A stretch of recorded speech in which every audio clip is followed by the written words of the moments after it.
Replace the damn thing. Hey, let's say hi to Rick Shapiro in studio. That's the voice you're hearing. My buddy for like 10 years. Yeah. 10 years, and of course, Uncle Jerry from Lucky Louie. That's right. Yes. And speaking of Lucky Louie, we got Louie on the phone. Louie C.K. Louie.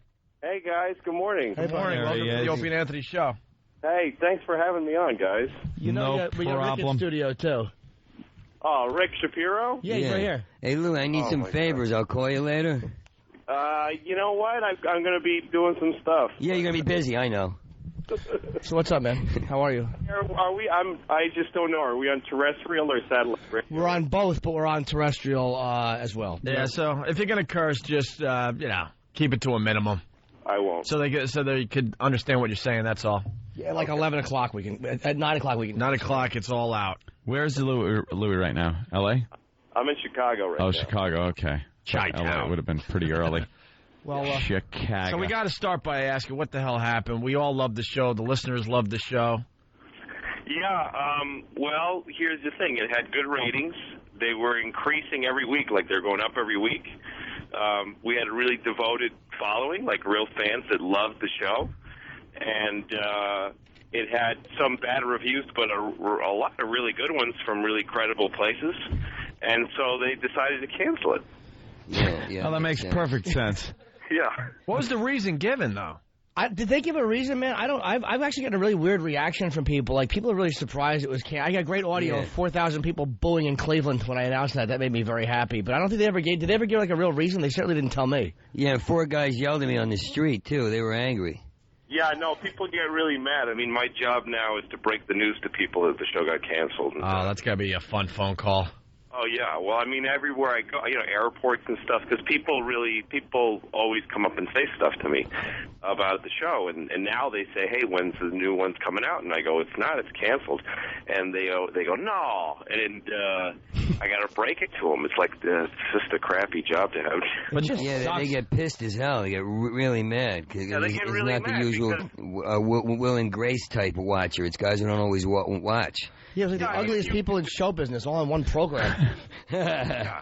I mean, like it ought to be. If you found out that 2.5 Men got canceled, even if you liked it, you'd be like, oh, okay. I guess I don't watch that anymore. Yeah, they're not as passionate. I mean, your audience was passionate for Lucky Louie. What was the reason given? Did they actually say something to you, Louie? Not really. I mean, every time that I talked to them, while we were waiting to find out, they said they loved the show, and all the way up the chain to the top guy. It was like, oh, look, your show's really funny. Very few of these kinds of shows are funny, and yours is, and it's volatile, and people either love it or hate it, but that's usually a sign that you did something really interesting. I mean, that's literally, they just kept telling me, those kind of things, and then the word came. I was like, what? Jesus. Yeah, but nobody gives a crap about 2.5 Men. Nobody. They don't give a shit. It's just what they watch, and that's what they're given, and people cared about this damn show, Lucky Louie. Like, the thing is, like, they're really stupid of it. Yeah, you guys know when you're in a bomb. I mean, you guys are out there, you're doing projects all the time. You got to know when you're involved with something, you're like, oh, man, obviously this is going to get canceled, but all right, I'll move on to the next thing. But it seems like this Lucky Louie, I mean, this wasn't a bomb or anything, and the passion was there, and you guys knew you were onto something. So it's really got to hurt. Yeah, I think that, like, we're saying it was all in the family, but the bottom line is, I think as far as laughs are concerned, we earned a season 2, and anyone that says it was the ratings weren't good, that's what annoys me. I'll read on the message board, they just didn't have the ratings. It's like, you uninformed dumbass. Yeah. It's not the case at all. With In Demand, we were doing really well. Well, I mean, there's no reason for people to know it. It just didn't really come out because HBO would put the numbers out, and the people that write stories in newspapers about television, I just don't think that they liked our show, and I think they just chose not to print the stuff because we had like about 4 million people a week, which is very good for a cable show, and it can't be measured against a show like 2.5 Men because there's just plainly less people have access to HBO, Yeah. So, but for a cable show, and if we measured us against like Sex and the City in its first year, Entourage in its first year, and we're blowing them away. We were doing better than almost any HBO first year show, and the fact that the ratings were going up week to week, that's just you don't call that a failure ratings wise. Do you guys know what's going to replace you? I don't know, actually. Yeah. Do you know? Whatever it is, I hope it bombs miserably, and whoever stars in it dies. Better not be reruns of Sex in the City. It's a beautiful sitcom about the Christian conservative stronghold over the vagina. A beautiful show funded by Halliburton. See, it's the government, doesn't it? What's interesting to me is that The Wire is now the program that's on now. That's the one that's in new episodes. The Wire has like 100% good reviews. Like everybody says it's the best show ever. And The Wire has been on the air for several years and has this, but they have the same ratings that we do. They're not getting better ratings than us. They're getting the same that we had after 12 episodes. With no promotion. Well, it's a risky concept, The Wire. You know what I mean? Bunch of black people dealing drugs. I mean, who would have thought? Jesus. It's a frightening possibility.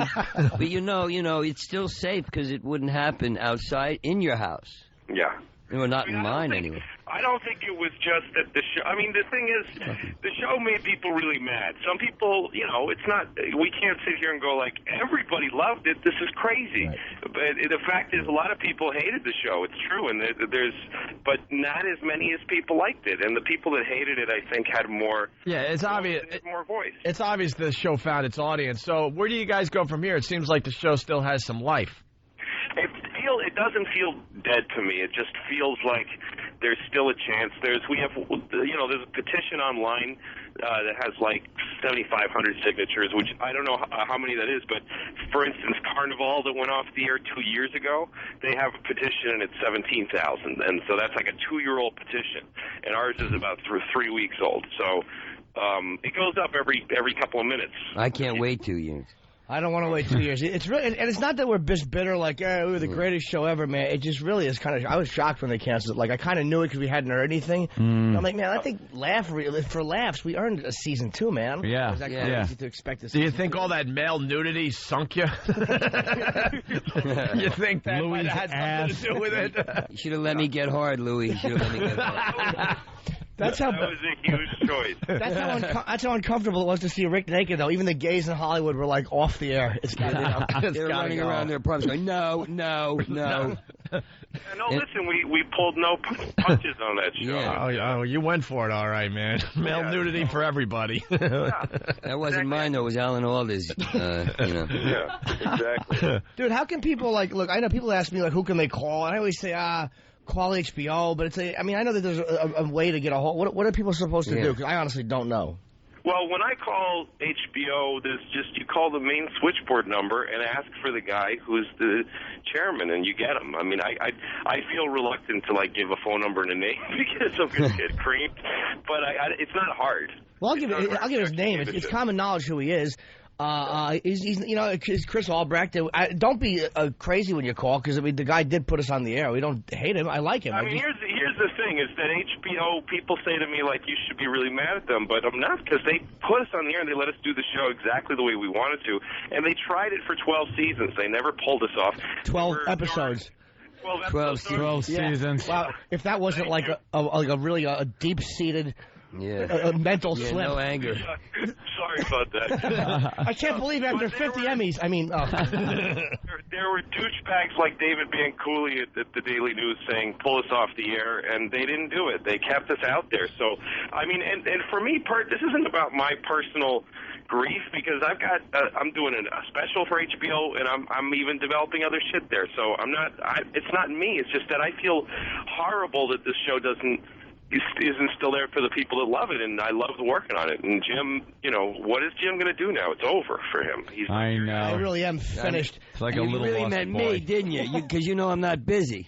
Everything I touch falls into the toilet. The first Opie and Anthony incarnation I was on, canceled. A tough crowd, canceled. I've been on Leno. I'm sure he'll drop dead soon. Everything I touch fails. I am the problem. All right, then I'm going to hang in there. By the way, Jim, Pamela Adlon, the woman that plays my wife, yes. You guys, she had a message she wanted me to give to Jim, which is that she hopes that a whore with AIDS pisses in your ear. Wow. I don't think most of the commercial audience heard that, but it could happen. It doesn't matter if she has AIDS or not. It still burns. One without AIDS is just as bad. What's the difference? That was very nice of her to say that. Yeah, she probably did say that. Yeah, I'm sweet sure. Girl, Yeah. sweet Did she give me a message? Nothing, huh? No. All right. No. She's scared of you. Hey, Louie, will you come in? Will you come in when you're in town? We would like to have you in, man. No, definitely. And I'm going to be in New York. I'm doing it Trump Marina in Atlantic City, I think, October 21st. So I'm coming to town to plug that stuff. And if people want the show back, by the way, they can go to, there's a MySpace page that has all the information of who to bother. It's myspace.com/SaveLuckyLouie.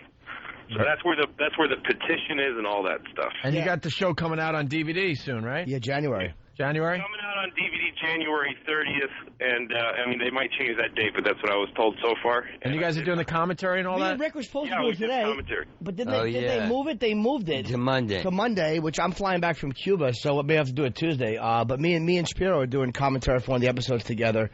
That's right. Dude, I love doing it, man. It really was depressing when they yanked it. Yeah, I can't believe it. I hope people buy the DVDs too. That helps get back on the air. It's funny because the show's not perfect and it's not even as good as I want it to be. We were still figuring it out, and there was stuff about it that made me frustrated. But when I was doing the commentary, I was watching. I was like, "Jesus, this shit is very good. It's just really, it's a very funny show. There's a lot of laughs in it. Who laughs at television? Television's not funny. It all sucks." How many critics criticized it because the audience laughs were too loud? They're like, they're using a laugh track. It was so aggravating. Yeah, to me, these are elitist fucking assholes, excuse me, terrestrial people. Well, that's what I wanted to say. Don't you think it was HBO's chance to get rid of some of their pretentiousness, and they balked on it? Like, we can do Entourage or Sopranos or upscale Mafia. I know Mafia guys. They're a lot more fierce than the guys in the Sopranos. But, and it was just unbelievable, man. I know, but I think they just got a lot of pressure from people that don't like seeing. To me, it's like everybody wants to see a mobster swear or bury his head in a stripper's ass, but when you see it's just an actually married couple having sex, somehow that's vulgar. Like half the people would say that it was gross, and half the people would say it wasn't sexy enough. But nobody wants people with kids to curse or smoke cigarettes or have sex. Yeah. Like if you have children, for some reason you're supposed to just be, and also poor people are not supposed to be gross or have any opinions. Right. So I just think it was I thought it was classist. A lot of the stuff that I read about the show, I thought it was stupid. That's the point, people just missed it. I mean, we did the episode we did that had a lot of sex, and it was about a guy trying to make his wife come, and he finally makes her come, and then now he has to do it every time, or else he doesn't get to. Yeah. Which to me is a really interesting story. But all they said was like, well, why are this couple having sex instead of Jennifer Aniston and Vince Vaughn? Yeah. They're the only ones that are allowed to get laid on camera. Everybody, yeah, that's the point, man. Well, in fairness, Lou, I was shocked. There was one scene where him and Pam were having sex, and he jumped up, and credit where it's due that you actually showed that on television. Oh my God! I couldn't believe you allowed that to go over the air. You know what? I didn't care at all. It meant nothing to me to show my penis to the whole country. He's a professional. No, it was a turd fell out of your ass. Big, man. A whole bunch of them sprinkled out. You looked ridiculous. I don't even know if people actually saw it unless they had some sort of a freeze frame and a zoom. It didn't look good on TV, Lou. No, it's not. You should have prepared it better, man. I mean, do something. You should have fluffed or something before the should have dressed it up a bit. I think it was easily the ugliest penis that's ever been on television, by far. But I don't care because my body, I got 2 kids and my wife hates me and my body has no sexual value anymore. So your stand-up, dude.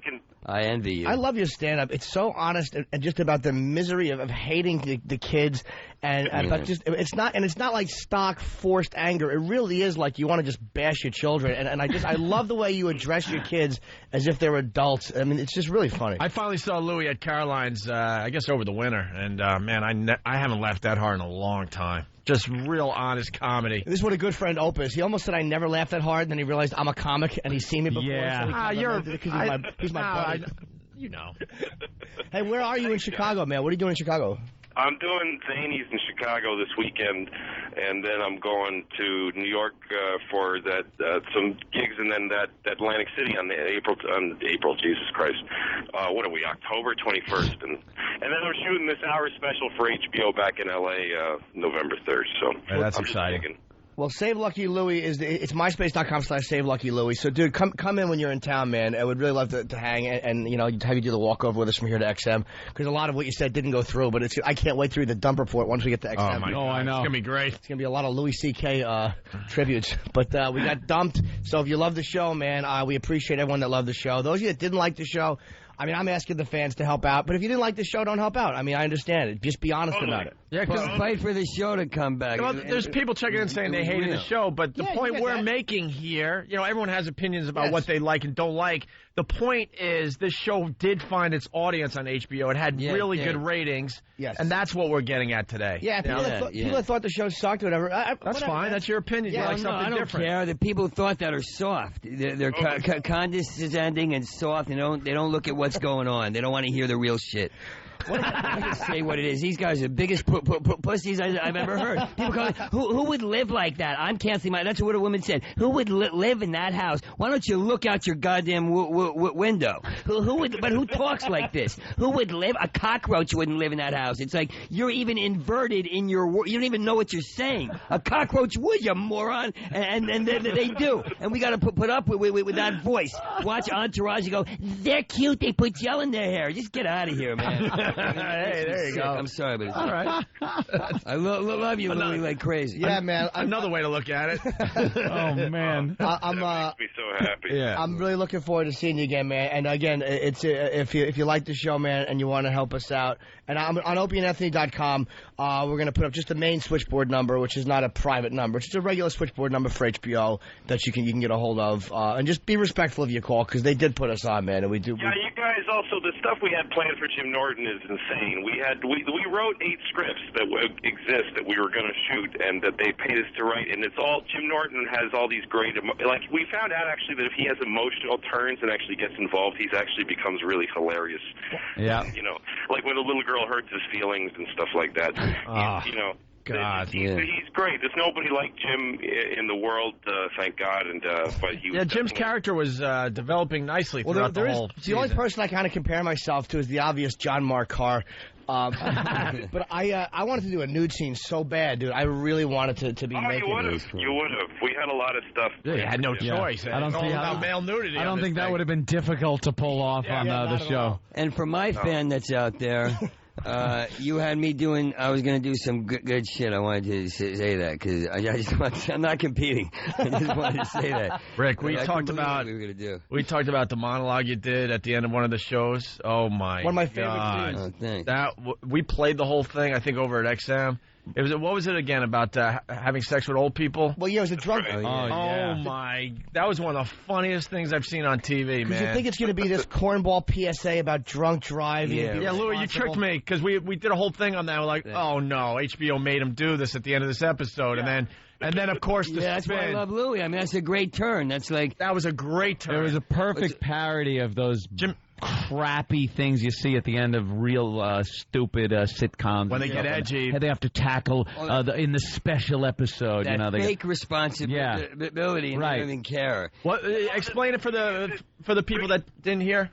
Or see it. The episode was about Louie and Mike are drunk driving and they get arrested for DWI. So they're forced to go to an AA meeting, and Uncle Jerry, who's Rick, is an alcoholic, and he confesses during the AA meeting that he used to rob the old people that he was having sex with.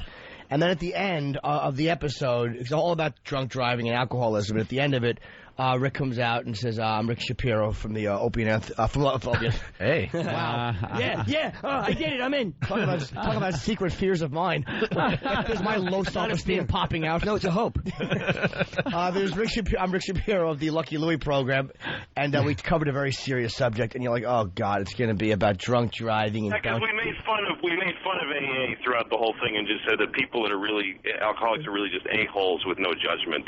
It really was just a great attack on such a thing that hurts me terribly. And Rick came out and just said the important subject was having sex with the elderly, and then gave reasons as to why you should sleep with old people. Yeah, they're fun, they're appreciative. And, hey, you don't have to use condoms. But the main reason, they're not dead yet.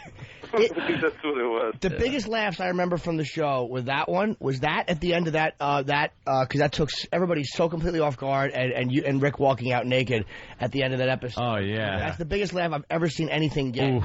Fitzsimmons actually. Rick is a performer, and that's why we had an audience there. It would have been boring to do this show as a single-camera, snooty show where you don't get to hear people actually laughing at Yep. Yeah. I love the horror. The mixed reaction was amazing. The quiet, the laughter that extended because they kept being surprised in their crazy minds. Yep. But I want to say, like, what you said about opening up Norton's character and doing all that great stuff, that's what could have happened the next year, is that you had Laura, Pam, you, Mike, Jim, me, you know, so much where it could go so many different places that these sitcoms or regular shows just don't go. Yep. You know, Right. so I'm sure you guys must have taken the comparison to the Honeymooners as a compliment, you know? Oh, yeah, no, I mean, when we built the set for the show, I got the blueprint for the Honeymooners set and used it as a place to start. The whole idea was to let it feel like a show that's just really basic, and that's just a couple standing in a kitchen yelling at each other. No couch to lay back in and look like jagoffs. Right, no, right. no. Yeah.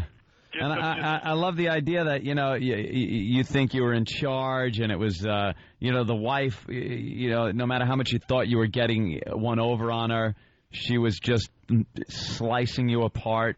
Yeah. You know, that kind of stuff was just great, man. She was no, and Pamela Adlon was really funny, and she was a real person. And did you get to? Did you really get to see her naked ass? Oh, well, she was wearing kind of a thongy thing, but pretty much as close without looking straight right into her anatomy. Yeah, it was, you know. It was very enjoyable. Dude, when you drop a C-bomb on her in the argument, it's like that's the way people argue. Yeah. It's like you start about something innocuous and stupid, and the next thing you know, you've wrecked your weekend. You drop a C-bomb, and then you're trying to make up, and you call her that again. It's like that's the way people argue. I've been in relationships, and it's like that. Yeah. That's what guy hasn't been through that? Every guy knows they have that as a weapon. That's the atomic bomb that changes the course of the argument. Oh yeah. And every guy who's ever dated a woman certainly wants to say it every 5 minutes. I mean, all right. I don't know. I would have had trouble. I just hear white noise and shut down and stare beyond the girl. Well, us guys, we had to come up with that word because, you know, we just know that they're more intelligent than us, and we get frustrated. Like, all right, we need something here, man. True. And there's no equivalent because when women call us a dick, I'm proud to be called that. Like, like, all right, right on, I never thought of that. We got a break, man. Come in when you're in town, and you know, obviously, well, let's see what happens with this. Either way, I mean, obviously, thank you for putting me on your show. Yeah, Louie, amazing. You guys, Opie and Anthony, you guys have been behind this from the beginning, and you've been great. So thanks a lot. I really appreciate it. Hey, Louie, I got to tell you something. Now that this project didn't work out for you, you're probably going to do another project. You're going to need new faces. You know. Done a little acting ourselves. Done a little acting. We got a TV commercial out there. Screw these guys. Let's TV commercial. What almost worked. Let's try with some new faces. What do you think? Okay, well, you said you had a break coming up, right? Yeah. You have a break? Yeah. All right, Louie. Continue success, buddy. Thanks, man. Thanks, guys. All right, Louie C.K. Bye. It's the O&A virus spreading across America.